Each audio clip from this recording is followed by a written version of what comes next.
आपण आज पाहणार आहोत स्वराज्याची पहिली राजधानी किल्ले राजगड.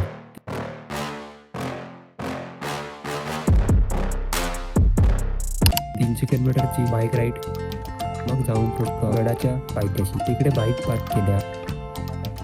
सोहळ्याचे काम चालू होते ते पाहायला गेलो. हा सोहळा कसला आहे मला माहित आहे का? छत्रपती शिवाजी महाराज आग्र्यावरून सुटून ज्या दिवशी राजगडावर परत आले होते तो आजचा दिवस. महाराजांचे दर्शन घेऊन गड चढायला चालू केला. थोडा वर गेल्यानंतर हा समोर दिसतो तो तोरणा किल्ला. गड चढताना अंधार तर झाला, खाली सोहळा चालू झाला होता. मग जाऊन पोहोचलो आम्ही गडाच्या पहिल्या दरवाजाकडे. हा आहे गडाचा दुसरा दरवाजा. हा दरवाजा याला सुंदर सजवला आहे. गडावर पण मोठा सोहळा साजरा करतात. टेंट टाकला गडावर. हे स्वादिष्ट जेवण जेवायला भेटले. सर्व नियोजन श्री शिवाजी राजगड स्मारक मंडळ पुणे आणि पुणे महानगरपालिका या सर्व सोहळा पार पाडतात. कर्पूर स्तंभावर अग्नी प्रज्वलित केली. राजांची पालखी सजवली, पूजा झाली आणि वातावरण खूप अत्यंत प्रसन्न झाले होते.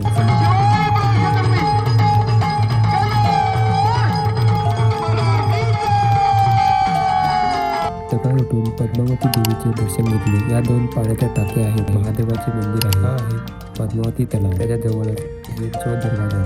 गुंजवणे मार्गे गड चढत असतील तर हा चोर दरवाजाने तुम्ही गडावर येता. आता चालले आम्ही राजसदर पाहायला. ही आहे राजसदर. या राजसदर स्वयं छत्रपती शिवाजी महाराजांनी न्यायनिवाडे केले होते असे मानले जाते. आता चालले आपण शिवळा माची बघायला. शिवळा माची जवळ हनुमान मंदिर.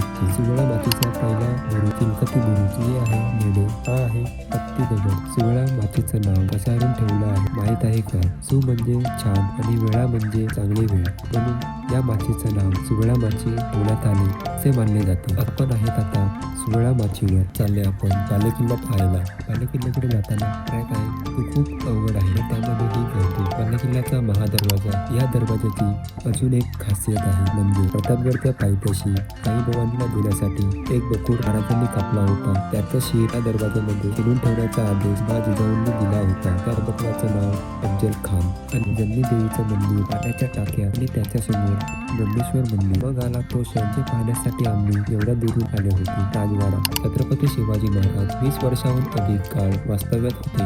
बालेकिल्ल्यावरून हे दिसत आहे की संजीवनी माची. राजगड फिरण्यासाठी 1 दिवस तर खूप कमी पडेल. त्यासाठी आम्ही पुन्हा येऊ राजगड पूर्णपणे बघायला.